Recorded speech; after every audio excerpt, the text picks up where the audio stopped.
할렐루야. 자, 또 벌써 한 주간이 다 이렇게 또 저물어 갑니다. 또 주말이 되었는데요. 이번 한 주간 동안도 자, 우리와 함께 하시며 지켜주신 하나님께 감사와 찬양을 돌려드리십시다. 그리고 내일 또 주님의 날을 우리 믿음으로 준비합시다. 오늘 함께 읽은 성경은 자, 출애굽기 9장 13절로 35절까지 말씀을 우리 이제 출애굽기 9장을 다 읽었습니다. 일곱 번째 우박재앙, 자, 일곱 번째 우박재앙을 통하여서 하나님이 주시는 교훈을 우리가 이 시간 깨달았으면 좋겠고, 또 오늘날 우리의 삶의 여정에서 하나님의 뜻을 이루는 성도들이 되시기를 소망합니다. 하나님은 돌림병을 애굽 사람들의 가축에 먼저 내리게 했지요. 그래서 그들의 재산을 전부 그렇게 거두셨습니다.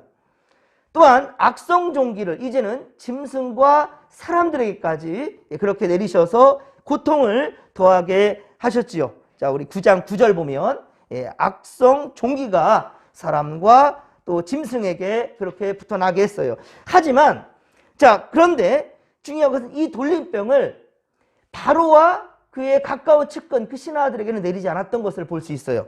그래서 보면 우리 9장 15절에 보면 내가 손을 펴서 돌림병으로 너와 내 백성을 쳤더라면, 모조리 전부 다 쳤더란다면 내가 세상에서 끊어졌을 것이다.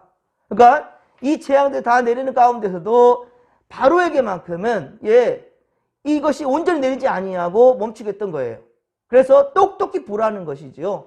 마지막까지 하나님이 내리시는 이 재앙에, 그리고 왜 내리셨는지 이것을 통해서 깨닫는 바를 자, 바로 애굽 바로에게 알게 하시는 거예요. 그런데 고통을 더하게 하시는 와중에서도 애굽왕 바로의 닫혀진 이 완악한 마음, 이 마음은 끝내 하나님의 말씀을 듣지 않았다라는 겁니다. 그러나 하나님이 아직 바로를 손대지 아니한 것, 자, 이것은 그가 하나님의 능력을 체험하고 하나님의 이름을 온 천하에 그렇게 전파하게 하려 하심이다라는 거예요. 그래서 16절에 보면 바로 하나님이 세우셨다라고 말씀하고 있어요. 바로는 하나님이 세우셨다라고 그렇게 말씀하고 있지요. 그렇습니다. 우리 성도들뿐만 아니라 보십시오. 예수를 믿지 않는 사람도 이 출애굽 사건, 이 애굽 땅에 내린 10가지의 재앙에 대해서 모르는 자가 거의 없을 거예요. 그죠? 예수를 알지 못한 자들도.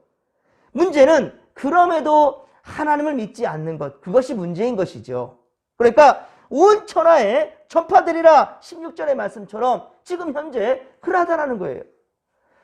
하나님은 바로와 애굽 사람들도 재앙을 겪으면서 하나님 앞에 겸손해지기를 하나님은 원하셨던 것이지요.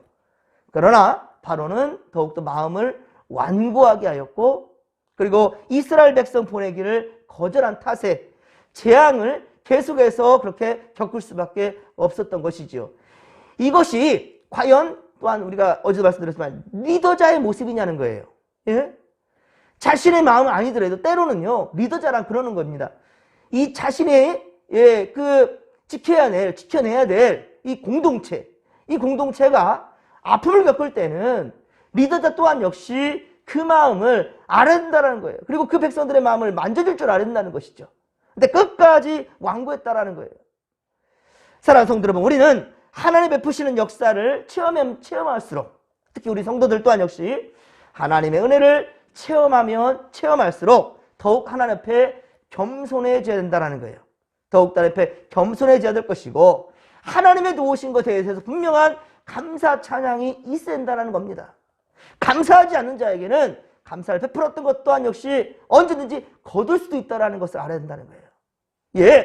하나님의 뜻을 우리는 온전히 이룰 수 있는, 그리고 우리가 받은 그 은혜를 하나님께 돌리고 또한 세상 앞에서도 당당하게 자랑할 줄 아는 우리 모든 믿음의 거식들 되기를 주님의 간절히 축원합니다.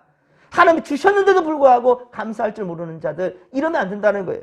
이제 하나님은 바로의 완고함을 인해 자, 애굽 땅에 우박 재앙을 내리셔서 집 밖에 있는 사람이나 짐승이 죽임을 당하고요. 그리고 밭의 채소와 열매가 상하게 되리라고 그렇게 예언하셨고 그대로 성취하셨습니다.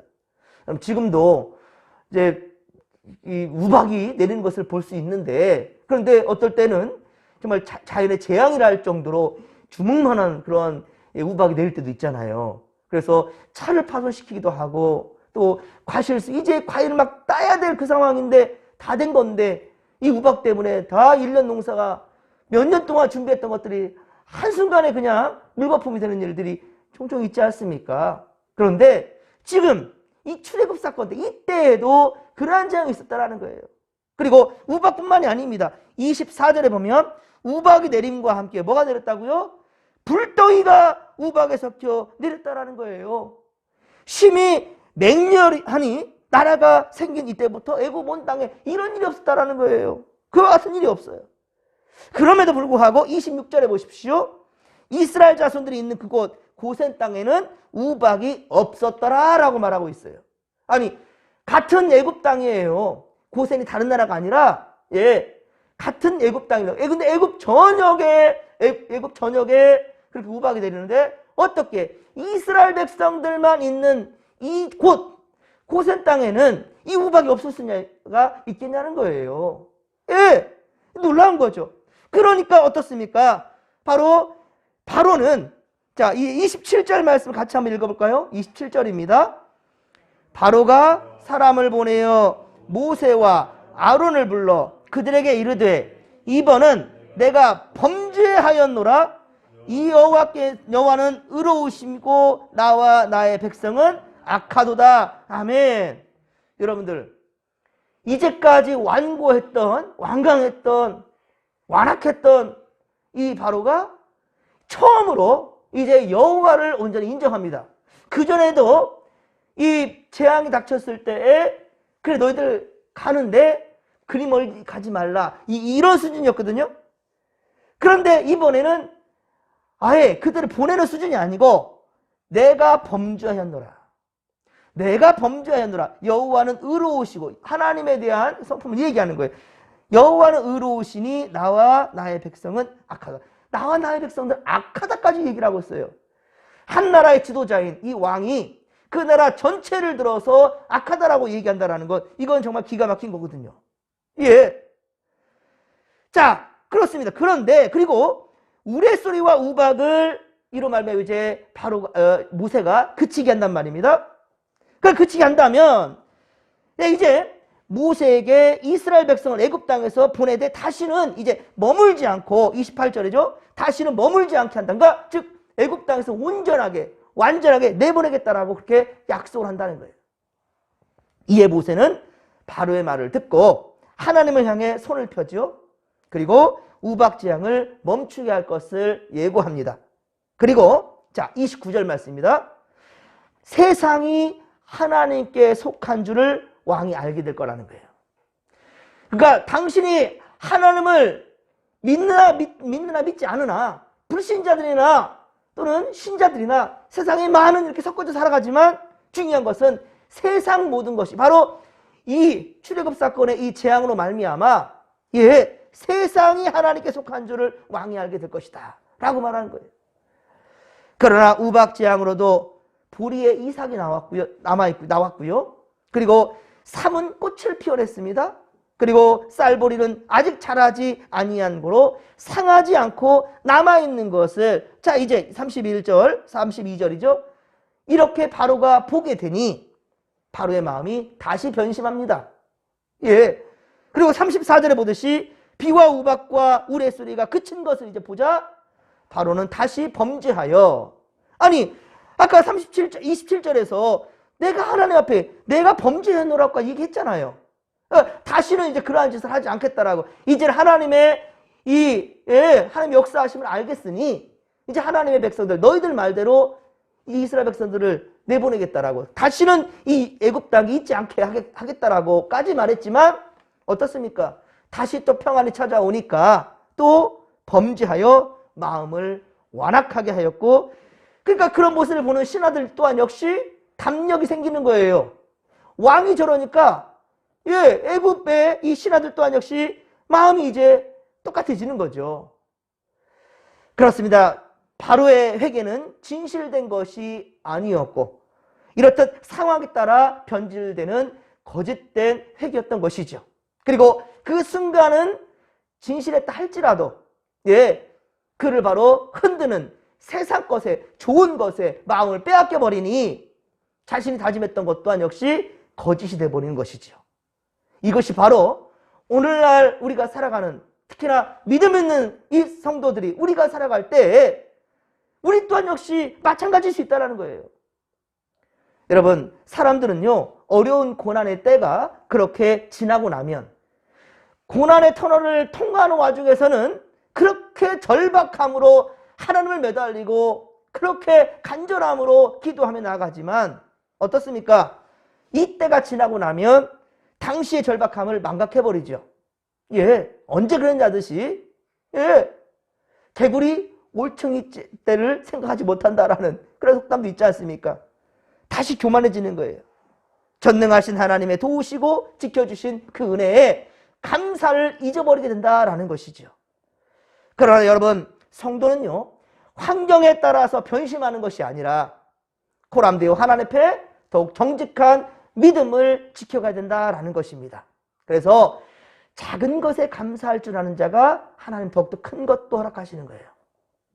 감사할 줄 모르는 자에게는 큰 것을 줬다가도 그것으로 말미암아 오히려 망치게 되는 거예요. 차라리 그 좋은 것이 없었으면 좋았을 것이다 라고 한탄할 때가 올 수 있다는 거예요.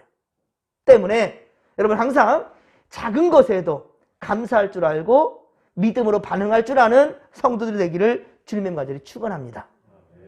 그리고 온전한 회개를 이루는 것. 자, 온전한 회개를 이루는 것은 사람의 결단이나 그 의지로만은 불가능해요. 여러분들 믿음을 지켜간다는 게 그게 쉬운 일이 아닙니다.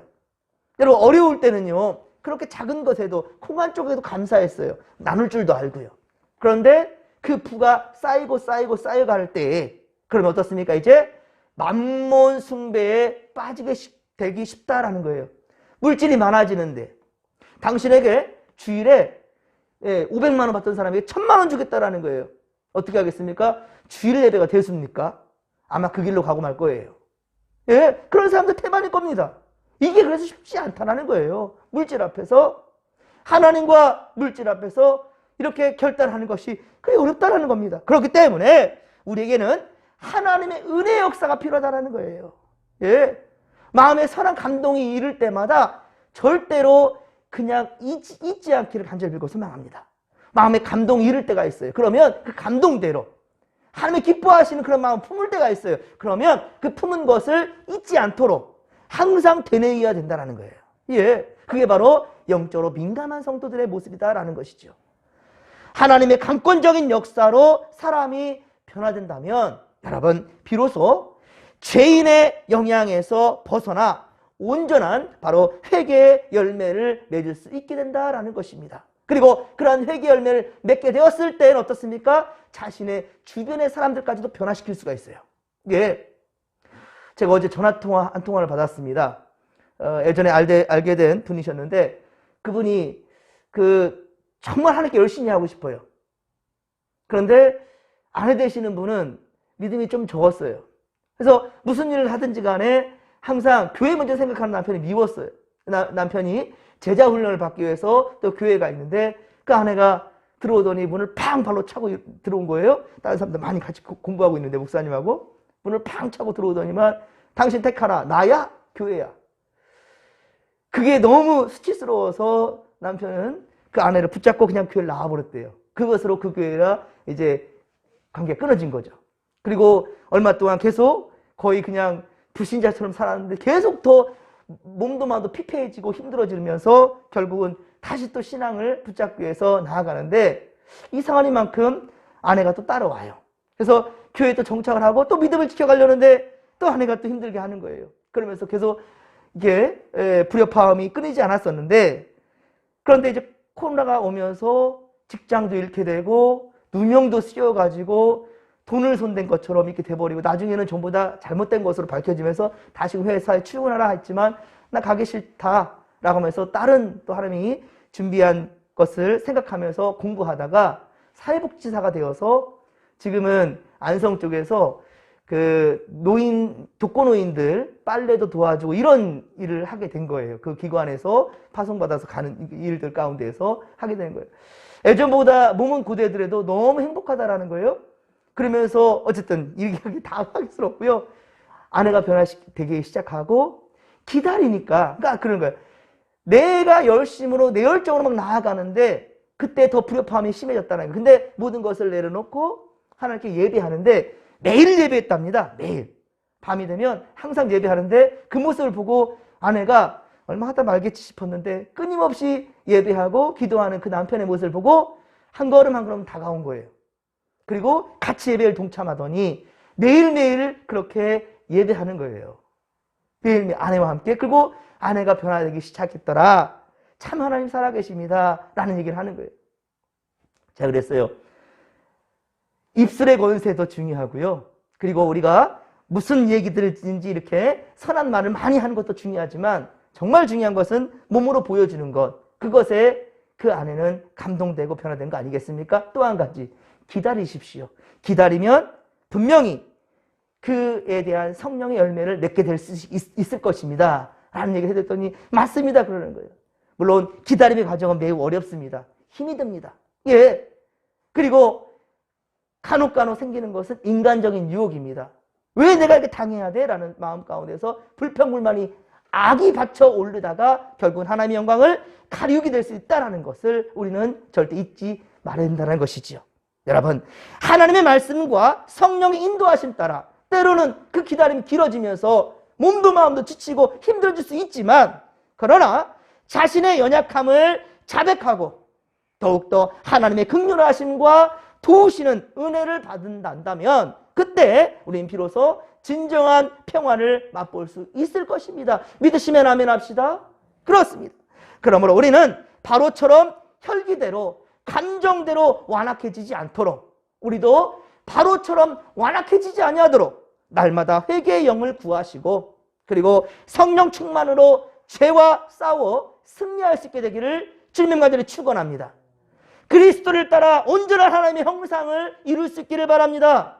오늘도 회개의 은혜를 주신 하나님께 감사하고 그리고 거룩한 주일을 믿음으로 준비하는 믿음의 권속들 우리 진목계 성도들이 다 되기를 주님의 간절히 축원합니다.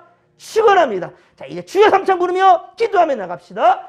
주여, 주여, 주여. 살아계신 하나님 아버지 고맙고 감사를 드립니다.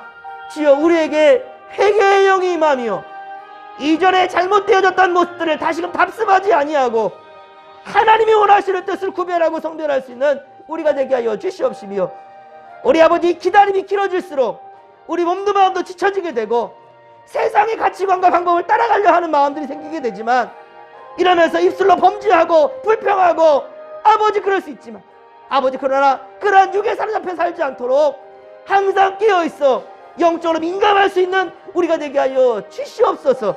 하나님이 함께 하소서. 절대로 세상과 타협하지 않게 하시고 정말로 항상 성령께서 이끄시는 대로 아버지 선한 역사가 우리 안에 이루게 되는 것임을 우리 아버지 보면서 우리 아버지 감사할 수 있는 우리가 되게 하여 주시옵소서. 작은 역사에도 하나님 아버지 큰 뜻을 품고 하나님께 감사할 줄 아는 우리가 되게 하여 주시옵소서. 우리가 감사를 잊어버리고 하나님의 선한 역사에 아버지 그 가운데 있음을 우리가 아버지 망각해버릴 때 우리는 하나님의 선한 도구가 아니라 하나님을 대적하는 악한 영들의 도구가 되고 있다는 사실을 우리가 알게 하여 주시옵기를 원합니다. 깨닫게 하소서. 주여 함께 하여 주시옵소서.